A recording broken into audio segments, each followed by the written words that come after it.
Hello everyone, एक बार फिर से आप सभी का स्वागत है हमारे चैनल एडुपीडिया डिज़ायर में। और आज के सेशन में हमारा टॉपिक रहने वाला है हिंदी के very most important question answers.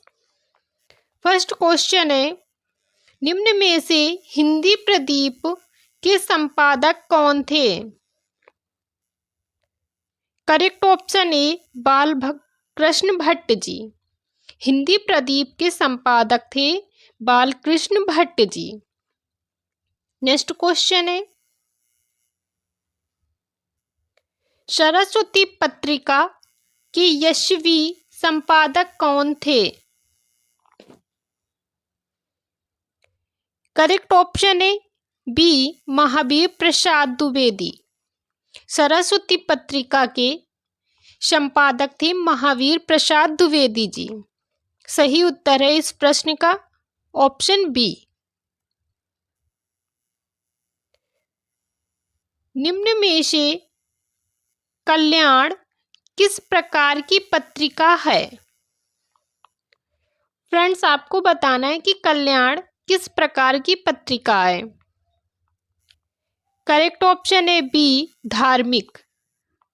धार्मिक पत्रिका है कल्याण। नेक्स्ट क्वेश्चन है, निम्न में से माधुरी पत्रिका का प्रकाशन कहाँ से होता है? माधुरी पत्रिका जो है उसका प्रकाशन कहाँ होता है? तो राइट आंसर है ऑप्शन डी लखनऊ। माधुरी पत्रिका का प्रकाशन होता है लखनऊ में। Correct option D. हरिनारायण किस कहानी पत्रिका के संपादक रहे हैं? जो हरिनारायण जी हैं वो किस कहानी पत्रिका के संपादक रहे हैं? Correct option A Sarika. Harinarayan ji Sarika कहानी पत्रिका के संपादक रहे हैं। नेक्स्ट क्वेश्चन है, वह बहुत धीरे चलता है। वाक्य दिया गया है वह बहुत धीरे चलता है। इस वाक्य में बताना है कि क्रिया विशेषण क्या है। राइट आंसर है ऑप्शन बी बहुत। वह बहुत धीरे चलता है, इस वाक्य में क्रिया विशेषण है बहुत। Correct option B.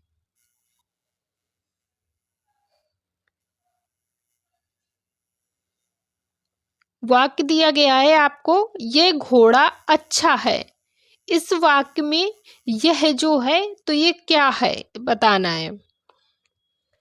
तो करेक्ट ऑप्शन है बी सर्वनाम है।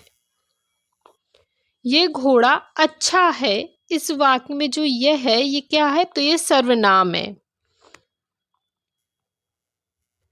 नेक्स्ट क्वेश्चन है, निम्न में से प्रत्यक्ष का संधि विच्छेद क्या होगा? 4 ऑप्शन दिए गए हैं आपको और प्रत्यक्ष का सही वाला ऑप्शन आपको टिक करना है। प्रत्यक्ष का सही संधि विच्छेद होगा प्रति प्लस अच्छ, अच्छी। Right answer option B. Next question है, निम्नलिखित में से पुल्लिंग शब्द कौन सा है? 4 ऑप्शन दिए गए हैं, बुढ़ापा, जड़ता, पटना, दया। ये 4 ऑप्शन में आपको बताना है कि पुल्लिंग शब्द कौन सा है। तो पुल्लिंग शब्द है ए बुढ़ापा।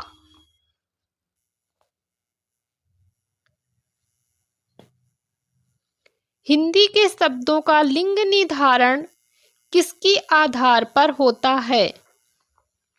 हिंदी के शब्दों का लिंग निर्धारण किसके आधार पर होता है? तो राइट आंसर ऑप्शन सी क्रिया। हिंदी के शब्दों का जो लिंग निर्धारण होता है वो क्रिया के आधार पर होता है। Right answer C. Next question है, आलपिन और गमला किस विदेशी भाषा के शब्द हैं? ये 2 शब्द दिए गए हैं, आलपिन और गमला, तो ये बताना है कि ये किस विदेशी भाषा के शब्द हैं। तो ये दोनों शब्द पुर्तगाली भाषा के हैं। Right answer option B. आलपिन और गमला आपको याद रखना है कि ये पुर्तगाली भाषा के शब्द हैं। नेक्स्ट क्वेश्चन है, जिस समास के दोनों ही पद प्रधान होते हैं उसे क्या कहते हैं? जिस समास के दोनों ही पद प्रधान होते हैं तो उसे कहते हैं द्वंद्व समास। करेक्ट ऑप्शन ए, द्वंद्व समास। नेक्स्ट क्वेश्चन है, जहां एक ही शब्द के अनेक अर्थ व्यक्त किए गए हों तो वहां कौन सा अलंकार होता है? जहां एक ही शब्द के अनेक अर्थ हों तो वहां अलंकार होता है श्लेष अलंकार। Correct option C. जहां पे एक ही शब्द के अनेक अर्थ निकल रहे हो तो वहां कौन सा अलंकार होता है? तो श्लेष अलंकार होता है। नेक्स्ट क्वेश्चन है, निम्न में से आषाढ़ का एक दिन के लेखक हैं? आषाढ़ का एक दिन के लेखक हैं। राइट आंसर है ऑप्शन बी, मोहन राकेश। आषाढ़ का एक दिन के लेखक हैं मोहन राकेश जी। नेक्स्ट क्वेश्चन है, धनी का विलोम शब्द क्या है? फ्रेंड्स, धनी का विलोम शब्द क्या है? इस क्वेश्चन का आंसर आपको कमेंट में बताना है और आपको इसका आंसर मालूम जरूर होगा। नेक्स्ट क्वेश्चन है, भारत की प्रथम देशज भाषा कौन सी है? भारत की प्रथम देशज भाषा है Sanskrit. Right answer option B. Next question है, महादेव का पर्यायवाची शब्द चुनिए। महादेव की पर्यायवाची का शब्द बताना है। राइट आंसर है ऑप्शन सी, चंद्रशेखर। महादेव की पर्यायवाची का शब्द है Chandrashekhar. Correct option C. Next question है, आप लोगों के सामने एक ये वाक्य दिया गया और इसमें बताना है कि ये किस प्रकार का वाक्य है। वाक्य ये है कि बच्चा अखबार पढ़ रहा है। इसमें बताना है कि ये किस प्रकार का वाक्य है। तो बच्चा अखबार पढ़ रहा है, तो ये वाक्य है सकर्मक वाक्य। करेक्ट ऑप्शन ए, सकर्मक। नेक्स्ट क्वेश्चन है, कर्ता के साथ ने का प्रयोग न होना किस उपभाषा की प्रमुख विशेषता है? कर्ता के साथ न का न प्रयोग होना किस उपभाषा की प्रमुख विशेषता है? तो राइट आंसर ऑप्शन ए, पूर्वी हिंदी की। ये पूर्वी हिंदी की प्रमुख विशेषता है, कर्ता के साथ ने का प्रयोग ना होना। राइट। नेक्स्ट क्वेश्चन है, हिंदी वर्णमाला में ऊष्म व्यंजन कौन से हैं? Right answer option B. Next question है, छत्तीसगढ़ी बोली हिंदी के किस उपभाषा वर्ग के अंतर्गत आती है? जो छत्तीसगढ़ी बोली है हिंदी के किस उपभाषा वर्ग के अंतर्गत आती है?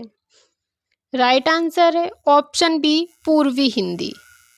जो छत्तीसगढ़ी बोली है वो हिंदी के पूर्वी हिंदी उपभाषा के अंतर्गत आती है। नेक्स्ट क्वेश्चन है, जातिवाचक संज्ञा बताइए। 4 ऑप्शन दिए गए, लड़का, सेना, श्याम, दुख। इनमें आपको जातिवाचक संज्ञा बताना है कि किसमें जातिवाचक संज्ञा है। तो राइट आंसर है ऑप्शन ए, लड़का। लड़का में जातिवाचक संज्ञा है। तो फ्रेंड्स, ये थी हमारी आज की वीडियो। वीडियो पसंद आई हो तो चैनल को सब्सक्राइब करें, वीडियो को लाइक एंड शेयर करें।